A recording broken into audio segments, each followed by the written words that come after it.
Hi, good afternoon, ladies. It's been a little while. I'm sorry I wasn't here last week. But anyway, for those of you who know me, you know who I am. And for those of you who don't, my name is Joy, and I am the host of The Single Boss, and I am your love and dating strategist. So I don't know if many of you guys saw the post that I put up last night, and if you're on my the relationship builder page, I put up a couple posts recently about standing in your femininity, or that femininity is not about being, girly and passive or soft or anything like that. But I was talking about really what the message I'm trying to drive is that the power, your power as a woman is in your femininity. And I know a lot of women don't like, I don't know, don't like to talk about femininity or think that, I think everybody has a misinterpretation about what someone means when they talk about femininity. And when I refer to it, I'm really just referring to that woman being or allowing more of her softer side, right? We're in a society now that, talks more about us, standing up for ourselves and being more dominant and going after what we want and pushing for the things that we want. And of course, there is absolutely nothing wrong with that. I fully support that. I've never referred to myself as the strong, independent woman. I feel like there's no need to say that. I feel like I know who I am and I don't need to say those words. But I understand that society is really causing us to see or want to see ourselves that way because oftentimes it's referred to as back in the day that our grandmothers or great grandmothers had to tolerate a lot of what they didn't want to tolerate in order to be taken care of, or they didn't have a voice. They weren't allowed to vote. They weren't allowed to speak up as women. And this is what I say, and this is my truth. I was not there for that, and it doesn't mean that I can't respect it. But I think to live in the past or in what was at a time when we are so free as women, I think just change us anyway. I think that we need to come to realize that we have freedom. So what are we fighting for in terms of wearing this mask, this mask that says, I am strong, I can do it all? You know what? I won't wear myself out trying to do it all. I don't feel that I need to do it all, but I understand a person's need to do it all. I do understand that. I was a single mother myself, so I went to work, came home, took care of my kids. But and I used to refer to myself as that strong woman. And it doesn't mean that I can't take care of myself and do what I need to do and all of that. But why I bring it up really is to say that sometimes, trying to play so many roles on our own, and many will say because they've had to, then keeps us in a place of pulling away or having healthy relationships because we're not allowing anyone else to step in and play a role. We're not here to do it by ourselves. I don't care what, really anybody says. We are not here to do it by ourselves. I believe that man and woman came together for a reason and that everybody plays a role. And is the world changing? Yes. Part of the reason why the world is changing is because we are so pulled from one another. And while some people struggle to find relationships, there's still people who are in great relationships out there. And I really believe that I live in that, is that I don't want to do it by myself. I had been doing it by myself, and you live it. Life goes on. No one's going to die without a man. But I think the woman who can truly stand in her feminine power is the woman who allows herself to be vulnerable. And I think being vulnerable is extremely, extremely powerful because it takes a lot to open up your heart and to allow someone else into your space, into your life, and to take that risk. And again, some will say that, I don't want to open up my heart and allow someone to come in and walk all over it. And it happens all the time, right? But my goal, as one of the, as your host here in The Single Boss, is really to help you navigate the dating world for dating success, to have what you ultimately want. And what I mean when I say that is to help you kind of dodge the bullets, because I hear a lot of women saying, that I guess men are doing the wrong things, that they're playing games with their heart and they've been hurt and they don't want to open themselves up, and they don't want it to be, they're afraid of taking the risk. But to allow 1, 2, or even 3 men to take that power away from you as a woman is a really sad thing. None of us should give that away. Nobody is deserving of our heart, in the sense that because they hurt you doesn't mean that you shouldn't open up and allow yourself to love someone else. So you need to really be able to recognize the signs, pay attention to these men. And you have to understand, we attract these things that men know how to sniff us out. They know. They sense it, they know, and they see what you respond to. And that's one of the things that Steve Harvey often talks about. He talks about when a man asks you certain questions, don't give him the answers, right? You can give him a framework generally, I like a man who is there for me, who's good to me, who's caring. Just, you don't need to give him a full breakdown of, I want a man to bring me chocolate, or I want a man to do these things, but you give a general idea of the things you're looking for and let that man figure out what he needs to do. If we have to tell him every step, then he's just going to be doing what you've in essence have directed him to do. And then he knows how to follow your track, and then he knows how to get you where he wants to get you. And if he doesn't mean you well, then he's absolutely going to hurt you. So I just want you to take these things in stride, right? So when I say femininity, I'm referring to vulnerability, right? Allowing yourself to be open, right? Allowing yourself to trust again. Do not, like I said, do not allow anyone to rob you of who you are. I take a class with my husband, and one of the things that my spiritual teacher says is we want to pull away from our weaker self and step into our higher self. Our higher self is confident. We're trusting because we know no one can hurt us. We're powerful. We believe, we're grounded, we're strong, we're all of those things. And you have to understand that when you allow someone to pull you down to your weaker self, you're giving up essentially the person who you really are. So honestly, vulnerability is to open up your heart, and you're going to get the best results when you open up. Every time we cower back and we pull back, all the universe is going to do is going to give us more of that which we don't want. And we think we're protecting ourselves, but I can promise you, unless you're just going to stay alone for life, you're not protecting yourself, and then you're not allowing yourself to have the joy of sharing your life with another person. So like I said, the challenge is that we want relationships, but we fear opening up. We fear opening up. And like I said, it just keeps you in the same place. It doesn't allow you to grow, right? Part of the joys of experiencing even the ups and downs is that we get to grow as people. Now, because of the hurt you may have experienced in your last relationship, you know now to maybe pay more attention to what you're going to do going forward. You're going to learn to know what to look for, so you can, even if I don't say take the behavior of the last person and judge the other person, but I say tune in to what happened, so you now know to make a wiser decision, right? And furthermore, science says that vulnerability is the secret to connection. So if you really want to have someone who you love in your life, at some point you're going to have to make the connection, because if you're not truly opening up and being connected, then you're not really in that relationship. You're absent and you're playing a part, but you're really not a part of that relationship. And a relationship void of true connection is then not really a relationship, And that's my perspective. People are in relationships for different reasons, for money, for companionship, for a number of different reasons. But my thing is this: if I'm not in a relationship for love, I personally don't want to be in that, right?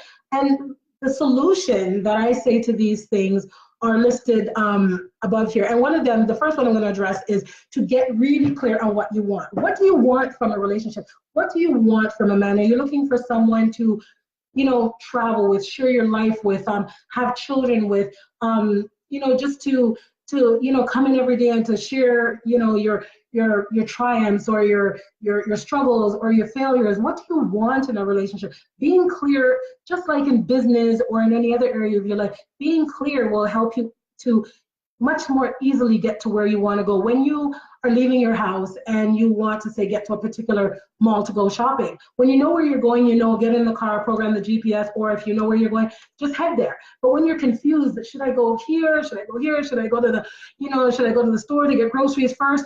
You find that you waste time. And so the same thing happens in relationships. When you're unsure of what you want, you're not easily able to identify it. And because you're not easily able to identify it, you're going back and forth, picking whoever comes, trying to see was it him? Wasn't it him? Maybe it wasn't him. And then you're just wasting time. So know very clearly what you want. And that was one thing I did before meeting my husband, is I made a list. The list had maybe about 6 items on it, and I knew what I was looking for. And so, I found him 7 weeks later. So, like I say, if it didn't happen to me, I probably wouldn't have believed it. But that was one of the things that I think led me. The universe loves direction. When you know where you're going, like I said, it can take you right there. So that's point number 1. Point number 2, start slow and ease into it. What is this rush to jump into relationships and get really deeply involved with someone you barely know? Take your time. It's okay. Think of it this way. if he is your guy, he ain't going nowhere.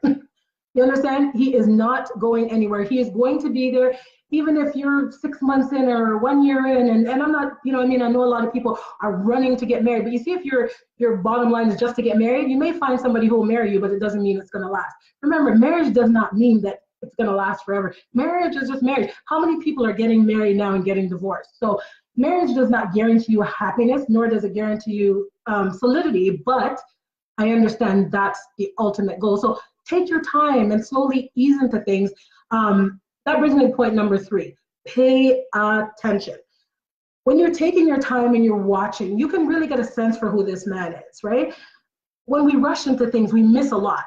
We're zoning, we're running, and so we miss a lot as we go by them. But if you take your time, watch what he does, listen to what he says, and you know, you're going to get a lot of information. And if there's one of the most valuable tips I can give you today is, you know, pay attention, because he'll tell you everything you need to know. A lot of times what we do is we just rationalize it away, right? So really, really tune in and pay attention. Now, number 4, set powerful boundaries, but set them lovingly. You don't have to come right out and say to him, I want you to do A, I want you to do B, I want you to do C. But when you see something come up that's not okay, you can step in, you can let him know. You don't have to go there angry, upset, you know, yelling, screaming, freaked out. Calm, easy. You almost say to him in a way that it's almost like, water off the duck's back. And this is the thing. If you see, the nicer you are, the better results you'll get. If someone feels that everything they do is wrong and that they can't win and that you're going to pay attention and argue over everything, they're going to find it very difficult to mess up around you, or they're just going to play into what you want to make peace until they could probably get away from you. So when you're setting boundaries, you want to do it lovingly. You don't give anyone a list of demands or rules. You know, I hear some ladies say to me, you know, I tell a man right off the top what I want, and this and this and that. Again, you can put some things out there, but don't come with a list of demands, because it just says that, you know, you want to control the situation and that you want to run things, and a relationship is a two-way street. So if you're coming in wanting to do that, then you're probably going to end up by yourself, right? Because again, when you put those aspects of yourself out there, they say that this is what I'm fearful of, so this is what I expect of you. And again, we all have things, but don't just throw those things out there. See, you know, as you're navigating through the relationship, you see things come up that don't sit well with you, you know, you can tackle them.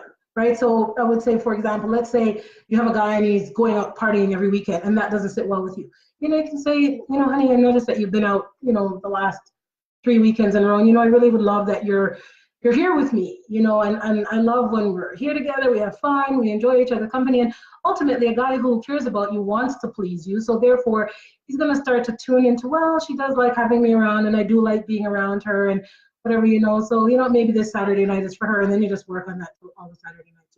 No, I'm just joking. But ultimately, that he's spending more time with you, or he's more considerate of your feelings. Okay. And the 5th tip that I want to leave you with today is to use your voice, to be positive. So just like the example that I just gave, it's not coming down and jumping on and saying, oh, you go out every weekend and you're rotten for doing that, and you know, why do you have to leave me at home all the time by myself, and da-da.